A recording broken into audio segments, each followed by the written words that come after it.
Reports down நேயர்களுக்கு வணக்கம். இன்று நம்மோடு அரசியல் விமர்சகர் திரு டிடிஎஸ் ரவி அவர்கள் இணைந்துள்ளார். வணக்கம். வணக்கம். நேற்று விஜய் அவர்கள் தன்னுடைய வேட்பாளர் பட்டியல் அறிவிச்சிருக்காரு. 234 வேட்பாளர்களையும் அறிவிச்சிருக்காரு. கூடுதலா அதுல நிறைய விஷயங்கள் பேசிருக்காரு. என்ன சொல்லிருக்காருன்னா 234 தொகுதியிலும் நம்ம ஜெயிச்சு உலக சாதனை படைக்கணும் அப்படின்னு சொல்லியிருக்காரு. இதுவும் எந்த அளவுக்கு விஜயோடைய வேட்பாளர்கள் இருக்காங்க, அவங்க ஜெயிக்கிறதுக்கான வாய்ப்புகள் எப்படி இருக்கு? நான் கிட்டத்தட்ட ஒரு 2-3 வாரத்துக்கு முன்னாடி சொன்னேன், நீங்கள் 234 வேட்பாளர்களை அறிவிக்க போகிறீங்க, அவங்கள பற்றி ஒரு 2 வரி சொல்லுங்கன்னு சொன்னேன். அவங்க யாருன்னு நான் உட்காந்துட்டு தினத்தந்தியும் தினமலரும் சொல்கிறத வச்சு தெரிஞ்சுக்க முடியுமா? தினகரன் அவங்களுடைய கருப்பை சொல்லும் இல்லையா, தினமலர் அவங்க மேலே ஏதாவது வெறுப்பு இருந்தால் சொல்லும். நீங்கள் தானே அவங்க யாருன்னு சொல்லணும். அந்த 234 பேர் புதுசாக இருக்கிறதுல எந்த தப்பும் இல்லையே. எம்ஜிஆர் அவர்கள் முதல்ல கேண்டிடேட் அறிவிக்கும் பொழுது அத்தனை பேரும் தெரிஞ்சவங்க இல்லையே. அதுக்கப்புறம் செங்கோட்டையனாக இருக்கட்டும் அல்லது காளிமுத்துவாக இருக்கட்டும் அரங்கநாயகமாக இருக்கட்டும் நம்ம பெருசாக தெரிஞ்சுக்கிட்டோம்.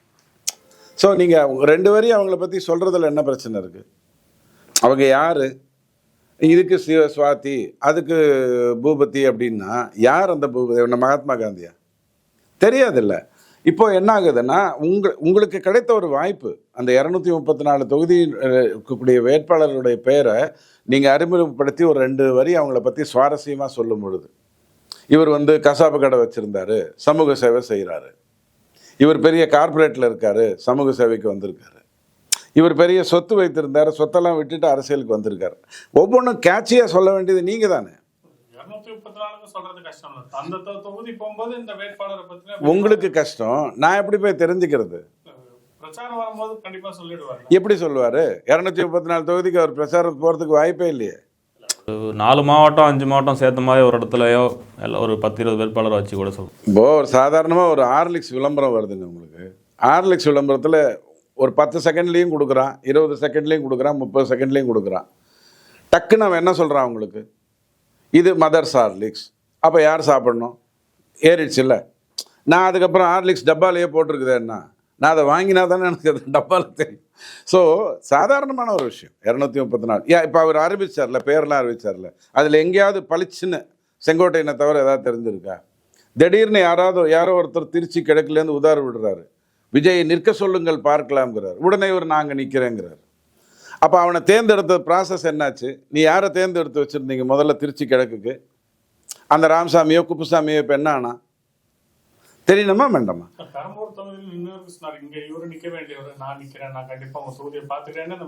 பெரம்பூருக்கு சொல்லிட்டாரு. திருச்சி கிழக்கு எப்போ முடிவு எடுத்தாரு? 10 நாளைக்கு முன்னாடியா இல்லை இந்த உதார விட்டானே அதுக்கப்புறமா? யாரோ ஒருத்தர் உதார விட்டாங்க இல்லையா, திருச்சி கிழக்கில் முடிஞ்சா விஜய் நிற்க சொல்லுங்கன்னு சொன்னாரா இல்லையா? அவர் அதுக்கப்புறம் தானே அவர் அந்த முடிவை மாற்றி இருந்திருக்கணும். வந்ததா இல்லையா பேப்பரில்? ஸோ நீங்கள் அடிப்படையில் 234 பேர் எங்களை பொறுத்த வரைக்கும் விஜய் தான் சார். எல்லா பக்கமும் விஜய் சார். இந்த பக்கம் ரசிகரா விஜய், இந்த பக்கம் காதலுக்கு மரியாதை விஜய் நிற்கிறார், ஒத்துக்கிறேன். அவங்களை பற்றி ஒரு அறிமுகம் வேணும். அது பண்ணலை, பரவாயில்ல. நாளைக்கு போய் ஏன்னா மாவட்ட தூரமாக போய் பேசுவாரா, அங்கே போய் தெரிஞ்சுக்கலாம். அல்லது இவருக்கு எதிராக இவரை நிறுத்துறேன்,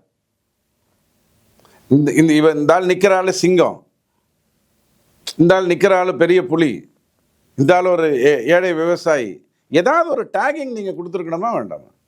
நான் தமிழர் கட்சியில் சொன்ன மாதிரி அங்கே குமுதா, இங்கே சுசீலானா என்ன அர்த்தம்? இனியோ பரவாயில்ல. 234 வேட்பாளர்ல கிட்டத்தட்ட 106 பேர் வேற வேற கட்சியிலேருந்து வந்தவங்க அப்படின்ற செய்திகள் வெளியில் வருது. இதில் என்னங்க தப்பு இருக்கு? அவர் எங்கே ஆஸ்திரேலியாவிலேருந்து போய் ஆளை கூப்பிட்டு வருவார்? தமிழ்நாட்டில் இருக்கிற ஆளை தான் கூப்பிடுவார். அந்த ஸ்ட்ராட்டஜி பற்றி ஸ்ட்ராட்டஜி தான் நானும் சொல்கிறேன். பிஜேபி அதை செய்து தோத்தது. 2024 தேர்தலில் கிட்டத்தட்ட 166 பேர் கடந்த 10 வருஷத்தில் 15 வருஷத்தில் 5 வருஷத்தில் பிஜேபிக்குள்ளே வந்தவங்க சீட்டு கொடுத்தாங்க. 543ல் அவங்க நின்ற ஒரு 350 சீட்டுக்குள்ளே 166 பேரை கொடுத்தாங்க. 166 பேரும் தோத்தான். இல்லைன்னா நம்ம எங்கேயோ வந்திருப்போம். அதெல்லாம் ஒத்துக்கிறேன். அதாவது வெளியிலேருந்து ஆள், இப்போ பிஜேபி வெளியிலேருந்து ஆள் எடுக்குது அப்படின்னு சொன்னால், இத்தனை வருடமாக 82லேருந்து இருக்கிற கட்சியில் இங்கேருந்து யாருமே கிடைக்கலையா? சரி, அவர் வந்தார்னா, இதை ரஜினிகாந்த் ஏற்கனவே தன்னுடைய அரசியலுக்கு வர்றேங்கிற ஒரு மேடையில் லீலா பேலஸில் சொன்னார். வேறு கட்சியிலேருந்து வருவாங்க, நம்ம கட்சியிலையும் ஆள் இருப்பாங்க, வேறு கட்சியிலேருந்து வருவாங்க, அவங்களுக்கான திறமையை மதித்து நம்ம அவங்கள கூப்பிடுவோம் சொன்னார். அது செய்கிறதுல எந்த தப்பும் இல்லை. பட் அதை ஃப்ளாப் ஆச்சு. ஆனால் விஜய்க்கு வேற வாய்ப்பே இல்லையே, அவருக்கு வேற எங்கேருந்து வருவாங்க? நீங்க ஃபிளாப் ஆச்சுன்றீங்க. இதே திமுகவை நீங்க எடுத்துட்டீங்கன்னா கிட்டத்தட்ட 8-9 மினிஸ்டர் ஏடிஎம் கிளந்து வந்தவங்க தானே. இப்பயும் திமுக சக்சஸா இருக்கும்போது விஜய்க்கு ஏன் இருக்காதுன்னு நினைக்கிறேன். பாருங்க, நான் சனிக்கிழமை வீட்டை க்ளீன் பண்ணுவேன், அப்போ தான் குப்பையை எடுப்பேன், அப்போ தான் நான் திமுகவையும் எடுப்பேன். நான் டெய்லி திமுக எடுக்கிறதுக்கு ஒன்றும் இல்லை. எல்லா அயோக்கியத்தனமும் திமுக முதல்ல செய்ததுனால தான் எனக்கு ஈஸியாக போகுது அவங்கள கோட் பண்ணுறதுக்கு. அவங்க வந்து அதிமுகலேருந்து ஆரம் வீரப்பன்லேருந்து தொடர்ந்து ஆட்களை எடுத்து தான் கடந்த 30 வருஷமாக திமுகவில் நான் பல முறை கேட்டிருக்கேன். திமுகலேருந்து மேலே ஒருத்தர் வந்தார், அவர் வந்து இந்த குறுநில மன்னர் போட்ட குட்டி இல்லை, தானே தனித்து மேலே வந்தாருன்னு யாராவது ஒருத்தரை காட்டுங்கன்னு சொல்கிறேன். யாருமே இல்லை. அதிமுகலேருந்து கடத்தப்பட்டு வந்தவங்கள தான் அவர் வச்சிருக்காரு, அதில் ஒன்றும் மாற்று கருத்தே இல்லை. தமிழன் பிரசனாலாம் பயங்கரமாக கடுமையாக உழைச்சிருக்காருங்க. அழுக்கு துணியை எவ்வளோக்கு ரெண்டு சோப் போட்டால் கூட துவைக்க முடியாது, அதுக்கு மேலே திமுகவுக்காக அவர் வாதிட்டு இருக்காரு, பேசியிருக்காரு. கொடுக்கத்தானே வேற என்ன பண்ண முடியும்? அவருக்கு சில விஷயங்கள்லாம் தெரியுமில்ல. அப்புறம் அவரும் போய் வாழ்வுரிமை வேல்முருகன் மாதிரி எனக்கு அமைச்சர்களை பற்றியெல்லாம் தெரியும், 5 வருஷமாக நான் வாய் மூடிட்டு உட்காந்துருந்தேன், இப்போ நான் எடுத்து விடுவேன் அப்படின்னு அவர் சொல்லிட்டாருன்னா, திமுகவை பொறுத்த வரைக்கும் எல்லா அயோக்கியத்தனமும் அங்கே நடக்கும். கடந்த 30 வருடமாக திமுகவில் புதுசாக யாருமே உருவாக்கப்படலை. எல்லாமே அதிமுகலேருந்து கடத்தி வரப்பட்டவங்க தான். அதுவும் எதனால் கடத்தி வரப்பட்டாங்க? இவர் கரெக்டாக திருடுவான், இவன் சூப்பராக திருடுவான் அப்படின்னு நல்லவங்களை தூக்கிட்டு வந்தாங்க, அதுவும் கிடையாது. பட் நீங்கள் கேட்ட கேள்விக்கு நான் வரேன். 234 தொகுதியில் 106 பேர் வேறு கட்சியிலிருந்து வந்தவர்கள் கொடுத்துருக்காங்கன்னு சொன்னால், வேறு கட்சியிலேருந்து 106 பேர் இவருக்கு வந்திருக்காங்க, வேட்பாளர் ஆகும் அளவுக்கு வந்திருக்காங்கங்கிறது தான் நீங்கள் பார்க்கணும். வேற எங்கேருந்து வருவான்? அரசியலில் எல்லாருமே புதுசாக வருவானா? ரைட். நீங்கள் இன்னொன்று கேட்கலாம், அப்போ ரசிகர் மன்றத்தில் உங்களுக்காக கடுமையாக உழைச்சாங்களே, அவங்களெல்லாம் என்ன பண்ணீங்க அப்படின்னு கேட்டால், மீதி 124 தொகுதியில் யாருக்கு கொடுத்துருக்காரு? ரசிகர் மன்றத்திலேருந்து வந்தவங்களுக்கு தானே கொடுத்துருக்காரு. அதில் எந்த விமர்சனமும் கிடையாது எனக்கு தெரிஞ்சு. பொதுவாக கட்சி தலைமை அப்படின்னு எடுத்துக்கிட்டோம்னாலே 2 தொகுதிகள் நிற்கிறது அப்படின்றது ஒரு பேஷன் மாதிரி கூட ஆயிடுச்சு. புதிய தமிழகம் கட்சியில் கூட இப்போ அவரோட பையன் பண்ணுறாங்க. அப்புறம் இதுக்கு முன்னாடி கட்சி ஆரம்பித்த எல்லாருமே 2 தொகுதியில் நிற்கிறாங்க. இதுக்கான காரணம் ஏதாவது இருக்கும்? 2 தான் காரணம். ஒரு காரணம் வந்து ஓகே, எங்கள் ஏரியாவில் இருந்து அவர் நிற்கலைங்கிற ஒரு மன வருத்தம் வரக்கூடாதுங்கிறதுக்காக தமிழ்நாடு 2ஆக பிரித்து இந்த பக்கத்துலேருந்து ஒன்று அந்த பக்கத்துலேருந்து ஒன்று நிற்கிறதுங்கிறது வந்து ஒரு கன்வின்சிங் ஃபேக்டர் தான். அதாவது 2த்தில் நான் தோற்று போயிடுவேன் அப்படின்னு நினைக்கிறது வேறு விஷயம், 1த்துலையாவது நான் ஜெயிக்கணும் அப்படின்னு நினைக்கிறது வேறு விஷயம். இது அப்படி கிடையவே கிடையாது. அவருக்குன்னு எந்த ஒரு ரெக்கார்டும் கிடையாது. இப்போ வந்து யோகி வந்து 2 இடத்துல நின்றாருன்னா நீங்கள் சந்தேகப்படலாம். கெஜ்ரிவால் நின்றார் பாருங்க 2 இடத்துல, அது சந்தேகத்துக்கு உட்பட்டது, அவருக்கே நம்பிக்கை இல்லைங்கிறதுனால பண்ணுறாருன்னு எடுத்துக்கலாம். ராகுல் காந்தி எடுத்துக்கிட்டிங்கன்னா வேறு வழி இல்லாமல் விட்டா அந்த தொகுதி போயிடுங்கிறதுக்காக 2 இடத்துல நின்றாருன்னு நீங்கள் எடுத்துக்கலாம். ஆனால் இவரை பொறுத்த வரைக்கும் அது திருப்திப்படுத்துகின்ற ஃபேக்டர் தான். ஏன்னா 2, 3, 4 நின்றுப்பார், ரிஜெக்ட் ஆகிருந்திருக்கும். 4 நின்றுருந்தா ரிஜெக்ட் ஆகிருந்திருக்குங்கிறதுனால 2 எடுத்துருக்கோம். அப்படி தான் நீங்கள் புரிஞ்சுக்கணும். அந்த திருச்சி கிழக்கில் ஒருத்தர் உதார் விட்டார் பாருங்க, அவர் யாருன்னு தெரிஞ்சுக்கோங்க. அவர் தான் தூண்டி விட்டுருக்கிறாரு. தமிழ்நாட்டுடைய மத்திய தொகுதி, மொத்த தமிழ்நாட்டுக்கும் திருச்சி மையம் அப்படின்றதுனால கூட இருக்கலாங்க, அதில் தப்பு கிடையாது. 2 இடத்துல, அதாவது 4 இடத்துல கூட அவர் நின்றுருப்பார். 234 கூட அவரே நின்றுருக்கலாம், தப்பே கிடையாது. விட மாட்டாங்க, ரிஜெக்ட் ஆகிடுங்கிறதுனால அவர் 2 எடுத்திருக்காருன்னு நீங்கள் எடுத்துக்கோங்க. அதில் ஒன்றும் பெரிய தவறு இருக்கிற மாதிரி நான் சொல்ல மாட்டேன். இங்கேருந்து இருக்கேன், இங்கேருந்து நாளைக்கு தேர்ந்தெடுக்கும் போது ஒரு விமர்சனம் வரும் பாருங்க. சப்போஸ் ஜெயிச்சுட்டாருன்னா, இதை விட்டார், அதைத்தான் தேர்ந்தெடுத்தார், பார்த்தீர்களா உங்களை கைவிட்டார், இந்த கதையெல்லாம் மாலை முரசுக்கு தான் யூஸ் ஆகும். அடுத்த நாள் தினகரனில் கூட வராது, ஒரு பெரிய விஷயம் ஆகாது. பெரம்பலூரையும் அவர் நிற்கக்கூடிய திருச்சி மேற்கா கிழக்கு, அது 2ஐயும் கொஞ்சம் கம்பேர் பண்ண முடியுமா? எனக்கு தெரியல. எனக்கு என்ன தெரியும் அப்படின்னு சொன்னால், அவருக்கு வந்து 15% வாக்குகள் இருக்குது. நான் சொல்லக்கூடிய அந்த 85 லட்சம் மக்கள் ரசிகர்கள்ங்கிற கணக்கில் எனக்கு தெரியும். பட் எங்கே ஜாஸ்தி எங்கே கம்மிங்கிறது எனக்கு தெரியாது. ஏன்னா யாருக்குமே தெரியாது, அன்டெஸ்டட். அவங்களாம் ஓட்டு போட வருவாங்களா, ஓட்டு போடுவாங்களா அப்படிங்கிற அடிப்படையில் எனக்கு தெரியாது. எங்கெங்கெல்லாம் ஒரு மனிதன் நம்ம வீட்டில் இருக்கக்கூடிய அப்பா அம்மாவை இன்ஃப்ளூயன்ஸ் பண்ணி ஓட்டு போட வைப்பாங்கிறதும் நமக்கு தெரியாது. ஆனால் அவருக்கு சராசரியாக 15% இருக்குதுன்னு நம்ம சொல்ல முடியும். எனக்கு ஒன்று மட்டும் தெரியும், 15% வச்சுட்டு ஒரு சீட்டை கூட ஜெயிக்க முடியாது. அது எனக்கு நல்லா தெரியும். சிலதில் 35% இருக்கும், சிலதில் 10 இருக்கும். அந்த 35 இருக்கிறது வந்து ஒன்றா அதிமுக கோட்டையாக இருக்கும், இல்லைனா திமுக கோட்டையாக இருக்கும். அங்கே தான் நீங்கள் போய் 35 வாங்க முடியும். அப்போ ஆட்டோமேட்டிக்காக அவங்க 2 பேரில் யாரோ ஒருத்தர் தான் ஜெயிக்க போகிறாங்க. இதைத்தான் நம்ம திரும்ப திரும்ப விஜய்க்கு சொல்லிட்டு இருந்தோம். உங்கள் பர்சன்டேஜ் ஆஃப் வாக்குங்கிறது வந்து ஏதாவது ஒரு ஐடியாவாவது உங்களுக்கு தெரிஞ்சிருக்கணும். ரசிகர் மன்றத்திலேயே சொல்ல முடியாதா? அவங்க ரசிகர் மன்ற எண்ணிக்கையை வைத்து சொல்ல முடியாதா? அவங்களால ஈஸியாக அனலைஸ் பண்ணியிருக்க முடியும், பண்ணியிருப்பாருன்னு நான் நினைக்கிறேன். பட் என்னை பொறுத்த வரைக்கும் இட் மேக்ஸ் நோ டிஃப்ரென்ஸ். அவரோடது வந்து 15% வர்றதுக்கு அதிகபட்சம் உச்சபட்சம் அவ்வளோ வர்றதுக்கு தான் வாய்ப்பு. நீங்கள் சொல்கிறது ஓவரால் அப்படின்னு நான் புரிஞ்சுக்கிறேன். கிழக்கு வந்து அவருக்கு வந்து கை கொடுக்கல, அவருக்கு பக்கத்தில் இல்லைன்னா கூட பெரம்பூருக்கு ஜெயிக்கிறதுக்கான வாய்ப்புகள் இருக்கும். நீங்கள் நான் அவர் வீட்டிலேன்னு சொல்கிறீங்களா? இல்லைங்க, அங்கே அந்தளவுக்கு ஏன்னா ஒரு நேரு வந்து கண்ட்ரோலில் இருக்கக்கூடிய மாவட்டம். ஸோ திமுகவோட கோட்டை அப்படின்னு கூட நம்மளால் சொல்ல முடியும். ஸோ முடிவு பண்ணியிருப்பாரு. திருச்சி கிழக்குல நான் கேட்குறது வெற்றி வாய்ப்பை பற்றி கேட்குறேன். வெற்றி வாய்ப்புக்கு எதுலையுமே இல்லைன்றேனே. தமிழ்நாடு பூரா அவருக்கு வெற்றி வாய்ப்பு இல்லை. 15% வச்சுட்டு எப்படிங்க நீங்கள் சீட்டு ஜெயிக்க முடியும்? நீங்கள் சொன்ன மாதிரி ஒன்று வந்து 15% இருந்தோட ஒரு இடத்துல 30-35 இருக்கிறது எதுவாக பெரம்பூருக்கு வாய்ப்பு இருக்கா? நான் சொல்கிறேன். இப்போ பொள்ளாச்சி எடுத்துக்கோங்க. பொள்ளாச்சியில் வந்து இவர் 35% வாங்குறாருன்னா மீதி 65% ஸ்ட்ராங்காக அதிமுக இருக்கும். அதே சென்னையில் வந்து இவர் ஒரு 30% வாங்குறாருன்னா மீதி 70% வந்து திமுகவுடைய ஸ்ட்ராங் இருக்கும். ஸோ நீங்கள் எப்படி பார்த்தாலுமே, எப்படி ஆட்டோ ஓட்டினாலும் உங்களால் வந்து அந்த இடத்துல மற்ற இடத்துலலாம் எப்படி இருக்கும்னா, இப்போ உங்ககிட்ட 20 வருதுன்னு வச்சுக்கோங்க, அவங்கக்கிட்ட 42 இருக்கும், 2 பேருக்கு சேர்த்து. அந்த 21லேயே அடிச்சுட்டு போயிடுவாங்க. ஸோ இவரை பொறுத்த வரைக்கும் சென்னையை சுற்றி இருக்கக்கூடிய மாவட்டங்களில் இவருக்குன்னு ஒரு பேர் இருக்குது, வாய்ப்பு இருக்குது அப்படிங்கிற அடிப்படை தெளிவாக தெரியுது, சொல்கிறாங்க. பட் டோட்டலாக அன்டெஸ்டடு, எதுவுமே தெரியாது. அவர்கிட்ட ஏதாவது ஒரு டேட்டா ஏதாவது கலெக்ட் பண்ணி கொடுத்துருந்தா வேணா வாய்ப்பு இருக்கு, இல்லைன்னா வாய்ப்பே இல்லை. ரெண்டுலையும் இன்னொரு ஒரு ஒற்றுமை என்ன பார்க்குறாங்கன்னா, ரெண்டுலுமே சிறுபான்மையர், குறிப்பாக கிறிஸ்தவர்கள் அதிகமாக இருக்கக்கூடிய பகுதி. திருச்சி கிழக்குல பார்த்தீங்கன்னா இனிகோ இருதயராஜ் அவர்கள் தான் முன்னாடி எம்எல்ஏ வந்தார், இப்பயும் அவர் தான் கண்டெஸ்ட் பண்ணுறாரு. பெரம்பூர் அந்த இருதயராஜுங்கிறவர் தான் உதார் விட்டாருன்னு நினைக்கிறேன். இப்போதான் ஞாபகம் வந்தது. ரைட் சொல்லுங்க. அவரும் சிறுபான்மையர் சமூகத்தை சேர்ந்தவர். அந்த கேஸ்ல கூட அந்த மதரை திருப்பி வெளியில வந்து கூட்டிட்டு வரலாம் அவர் பெரும்பாடுபட்டு. ஸோ அங்க கிறிஸ்தவர்கள் அதிகமா இருக்கக்கூடிய அவனை சொல்லட்டுமா, ஜெயலலிதா மாதிரி ஒரு கட்ஸ் வேணும். வாணியம்பாடியில் இந்த பக்கமே யார் நிற்பாங்க? முஸ்லீம். அந்த பக்கம் யார் நிற்பாங்க? முஸ்லீம். இந்த பக்கம் நாடார், அந்த பக்கமும் நாடார். தூத்துக்குடியில் இதெல்லாம் இயல்பாக நடக்கும். அதையெல்லாம் மீறி தான் நீங்கள் வந்து ஜெயிக்கணும். இப்போ இந்த நீங்கள் சொல்லக்கூடிய அந்த களத்திலே பணிபுரிந்து இருக்கிற அந்த உதார் விட்ட திருச்சி கிழக்கில் நெல்லுங்கன்னு உதார் விட்ட அந்த மனிதர் களத்திலே இருக்கிறவராக இருந்துட்டு போட்டோம். பட் விஜய்க்கு ஓட்டு போடணும்னு நினைக்கிறவன் எதுக்கு ஓட்டு போடுறான்?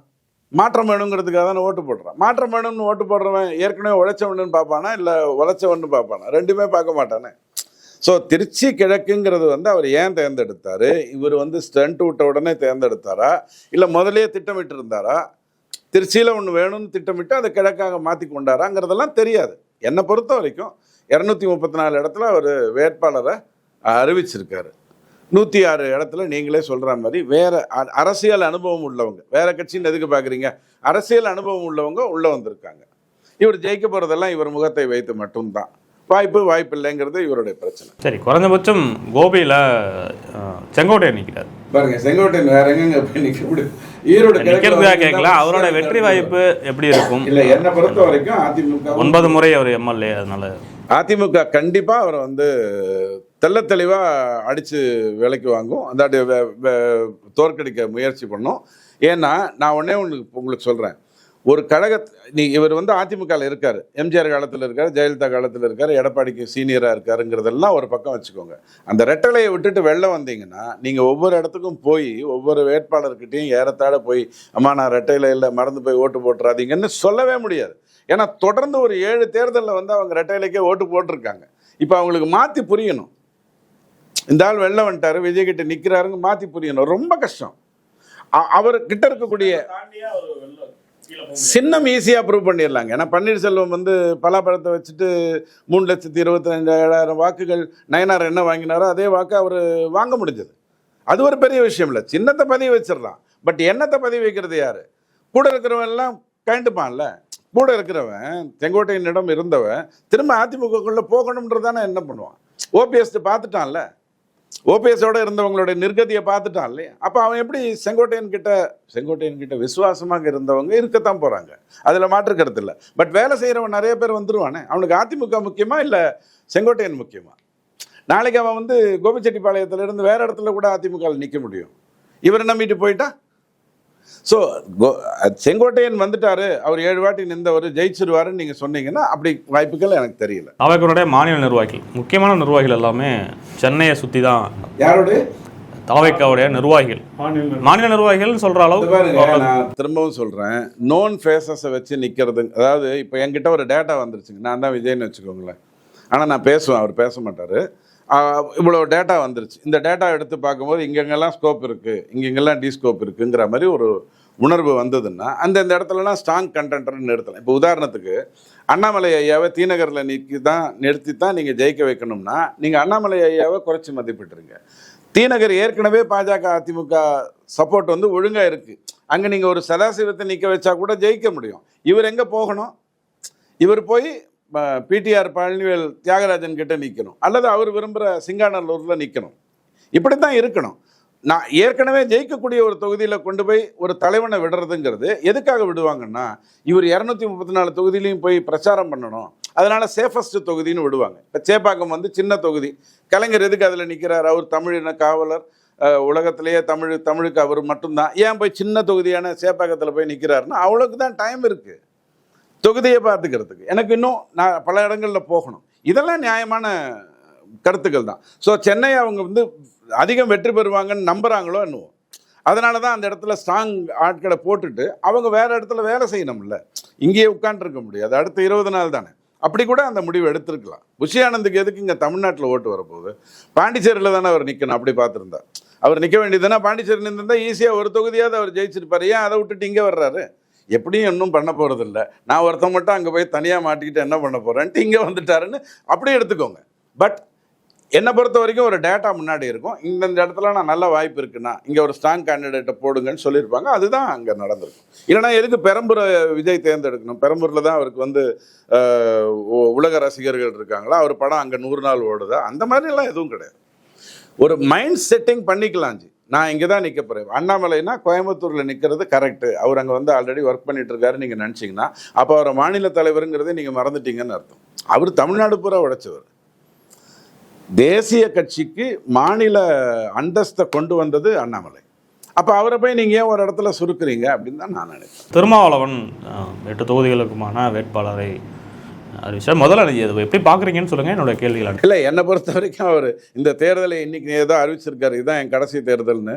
அது எதுக்காக அறிவிச்சாருங்கிறது எனக்கு தெரியல, எதுக்காக அறிவிச்சிருக்காருன்னு தெரியல. அவர் தான் அறிவிச்சாரா இல்லை ஏதாவது ஏஐயில் வந்ததான்னு தெரியல. நான் காலைல தான் பார்த்தேன். இது துரைமுருகன் ஏற்கனவே ஒரு 20 வருஷத்துக்கு முன்னாடி இதுதான் என்னுடைய கடைசி. அவர் பாவம், அவர் வயசுக்கு 91க்கு அவர் சொல்லிட்டு இருந்தது கதை, அழுதலான்னு சொல்லுவார். துரைமுருகன் அதே மாதிரி அழுதலாம் சொல்லி. என்னை பொறுத்த வரைக்கும் திருமாவளவனுக்கு பெரிய திருப்தி இருக்கிற மாதிரி நான் சொல்ல மாட்டேன். நான் ஏதோ அடுத்த இதில் கூட்டணியில் இருக்கிறவங்கள வெறுப்பேற்றி விட்டுறலாங்கிறதுக்காக பேசுகிறேன்னு நினைக்காதீங்க. அவர் உழைத்த அளவுக்கு இந்த 5 வருடம் திமுகவை தற்காப்பதற்காக அவர் தூக்கிய பல்லக்கு மாதிரி வேறு யாரும் பல்லக்கு தூக்கலை. அந்த அளவுக்கு ஸ்ட்ராங்காக இருந்தார். அவரை பிடிச்சி இழுத்து கடைசி வரைக்கும் எடுத்துகிட்டு போய் இத்தனை தொகுதின்னு கொடுத்து இதெல்லாம் பண்ணியிருக்க வேண்டிய அவசியம் இல்லை. ஒரு வேண்டா வெறுப்பாகத்தான் நின்றுருக்காருன்னு நான் பார்ப்பேன். இதுக்கு முன்னாடி 2 தேர்தலுக்கு முன்னாடியே நீங்கள் பார்த்தீங்கன்னா, இல்லை 3 தேர்தலுக்கு முன்னாடியே வெறும் 3000 ஓட்டில் வெற்றி பெறுற அளவுக்கு தான் அவருடைய நிலைமை இருந்தது. அவர் வந்து தனி சின்னத்தில் நின்ற ஒரே காரணத்துக்காக திமுக உழைக்கலை. அவர் தான் விசிகாவுடைய தலைவர். இருந்தாலும் 3000 வாக்கு வித்தியாசம், அதுவும் மத்தியானத்துக்கு மேலே சில அட்ஜஸ்ட்மெண்ட்லாம் பண்ணி தான் ஜெயிச்சாருங்கிற மாதிரியான ஒரு பொசிஷன் இருந்தது. இது ஒரு மனசோர்வோடு தான் அவர் நின்றுட்டு இருக்காரு என்னை பொறுத்த வரைக்கும். ஸோ ஏற்கனவே பயணித்தவர்கள் எம்எல்ஏக்கு தான் அவர் வந்து சீட்டு கொடுத்துருக்காரா? ஐ திங்க் நேற்றுக்கு ஈவினிங் தான் வந்திருக்கு, நான் இன்னும் ஆனஸ்டாக ஸ்டடி பண்ணலை. ஏற்கனவே சிட்டிங் எம்எல்ஏஸை தான் அவர் கொடுத்துருக்காராங்கிறதும் தெரியல. அப்படி யாராவது ஒரு 4-5 பேரை புதுசாக கொண்டு வந்திருந்தாருன்னு சொன்னால் அட்லீஸ்ட் அவர் ஃபைட் பண்ணணும்னு நினைக்கிறாருன்னு நான் எடுத்துப்பேன்.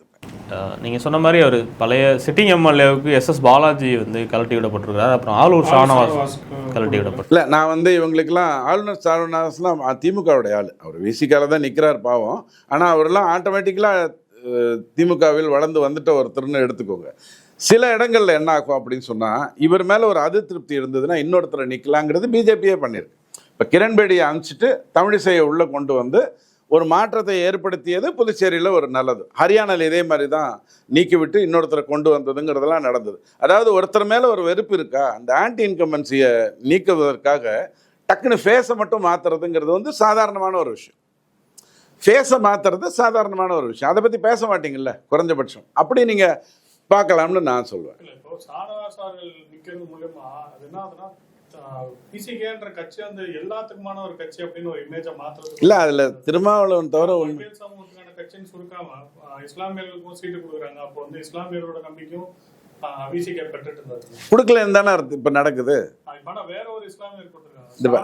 அதாங்க நான் திரும்பவும் சொல்கிறேன், இஸ்லாமியருக்காக உழைப்பதற்கு திமுகவில் அத்தனை அமைப்புகளும் திமுக கூட்டணிக்குள்ளே வந்திருக்கு.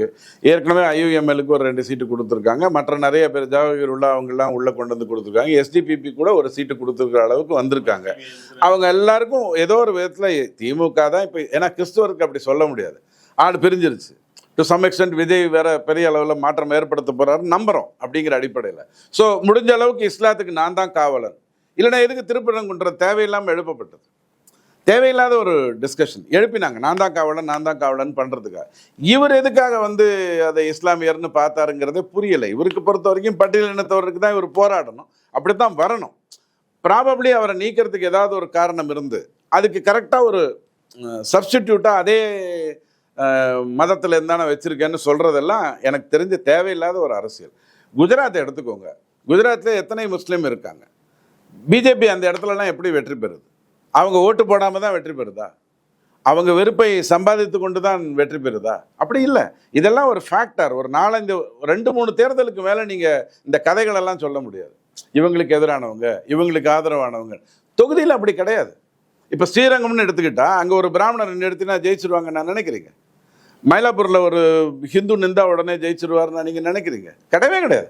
மயிலாப்பூர் தொகுதிக்குள்ளே வரக்கூடிய எத்தனையோ இடங்களில் கிறிஸ்தவர்கள் தான் இருக்காங்க.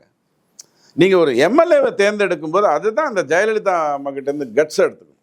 இவங்களை நிற்க வச்சா அந்த இடத்துல அதை ஜெயிக்கும். இது மதம் சார்ந்து, சாதி சார்ந்து, இனம் சார்ந்த விஷயம் இல்லைன்னு பண்ணிட்டா போகிறோம். அங்கே நம்ம உழைச்சிருக்கோமா உழைக்கலையா, இவ்வளவுதான் அவங்க பார்க்கணும். இப்போ தொல் திருமாவளவன் அவர்களே வந்து இந்த தேர்தலில் நிற்கிறார். அவர் வந்து எம்பியா இருந்துட்டு இப்போ திருமாவளவன் அவர்கள் வந்து தேர்தல் நிற்கிறார். ஒருவேளை வெற்றி பெறும் பட்சத்தில் ஆட்சியில பங்கு கொடுங்கன்றதை கேட்கறதுக்கு ஒரு வாய்ப்பு. அதுக்கெல்லாம் வாய்ப்பே கிடையாதுங்க. எலெக்ஷன் முடிஞ்சோடனே கேட்கலனாலும் ஒரு 3 வருடம் கழிச்சு எனக்கும் ஆட்சியில பங்கு கொடுங்க. அவர் மந்திரி அப்போ அவர் ஜெயிச்சிடறாருன்னு வச்சுப்போம். எம்பியாவே ஜெயிக்கிறாரு, எம்எல்ஏவா ஜெயிக்க மாட்டாரா? அப்படியே வச்சுப்போம். இப்போ எதை ராஜினாமா பண்ணுவார்? அதுதானே முதல் கேள்வி. எம்பி எப்படி ராஜினாமா பண்ணுவார்? அவருக்கு வந்து இப்போ நீங்கள் 2 இடங்கள்லேருந்து பதில் சொல்லணும். திமுக தோத்துருச்சுன்னா அவர் என்ன பண்ணுவார்? அதிமுக ஆட்சி அமைச்சிருச்சுன்னா அவர் எம்எல்ஏக்காக உட்காருவாரா இல்லை எம்பிக்கு போவாரா? அப்போது உங்கள் டெசிஷனுங்கிறது உங்கள் விஷயம் சார்ந்து தானே இருக்குது. இப்போ கனிமொழி மாதிரி மாநிலத்துக்குள்ளே வந்தாகணும், நான் பெரிய தப்பு பண்ணிட்டேன், நானும் கும்மிடி பூண்டி தாண்டாத ஆள் தான், விட்டுட்டேன், இப்போ பாருங்கள் எல்லாரும் வந்துட்டாங்க அப்படின்னு சொல்லிட்டு ரிக்ரெட் பண்ணுற பொசிஷனில் திருமாவளவன் இல்லையே. அவர் பாராளுமன்றத்தில் பேசிக்கிட்டு தான் இருக்கார். திமுக ஆட்சிக்கு வந்ததுன்னா வேணால் அவர் ஏதாவது மாற்றம், அப்போ கூட அவர் என்ன பண்ணலாம்? ஆட்சியில் தான் நம்ம இருக்கோம் இல்லை, எம்எல்ஏ சீட்டு. இது தேவையே இல்லை. உங்களுக்கு கிடைத்ததே 8ங்கிறீங்க. அந்த 8ல் நீங்கள் ஆல்ரெடி ஒரு எம்பியாக இருக்கீங்க. அங்கே வேற ஒருத்தர் நிற்க வச்சு ஜெயிக்க வைக்கணும்னு தான் நீங்கள் பார்க்கணும். நீங்கள் எதுக்கு போய் அங்கே நிற்கிறீங்க? ஃபர்ஸ்ட் எம்எல்ஏ இருக்கும்போது லோக்கல்ல போலீஸ் கண்ட்ரோல், லெஜிஸ்லேட்டிவ் விஷயங்கள் எல்லாம் தலையிடுறதுக்கு அதிக வாய்ப்புகள் இருக்கு. எம்பியாக இருந்தால் முடியாதுன்னு யார் சொன்னா? ராஜ்யசபா எம்பியான கமலஹாசனா? எம்பிக்கு கொஞ்சம் திரும்பவும் சொல்லட்டுமா, உங்கள் மேலே உங்களுக்கு நம்பிக்கை இல்லைன்னா தான் இந்த மாதிரி வேலையெல்லாம் பண்ணுவீங்க. அந்த இடத்துல இன்னொரு ஆள் நிற்க. இப்போ நீங்கள் தேர்தல் வந்து தானே ஆகணும். நீங்கள் எம்பிக்கு தேர்தல் வரணும், இல்லைனா எம்எல்ஏக்கு தேர்தல் வரணும். எதுக்கு இந்த வேலை? உங்களுக்கு தெரியாதா யார் ஜெயிக்க போகிறாங்க, என்ன பண்ண போகிறாங்கன்னு தெரியாதா? உங்கள் எதிர்கால திட்டம்னு ஒன்று கிடையாதா? திருமாவளவன் போய் தேவையில்லாமல் எம்எல்ஏக்கு நிற்கணுமா? நீங்கள் என்ன கேபி முனுசாமியா? எம்பியை நீக்கிட்டு இங்கே வந்து நிற்கிறதுக்கு அவசியம் இல்லை. இதை எல்லாமே நீங்கள் வந்து ஏன் பண்ணுறாங்கன்னு எனக்கு புரியல. செல்தாகைன்னு சொல்லுவாங்க, விட்டு தொலைன்னுவாங்க. அந்த மாதிரி தான் நீங்கள் இதெல்லாம் பார்க்கணும்.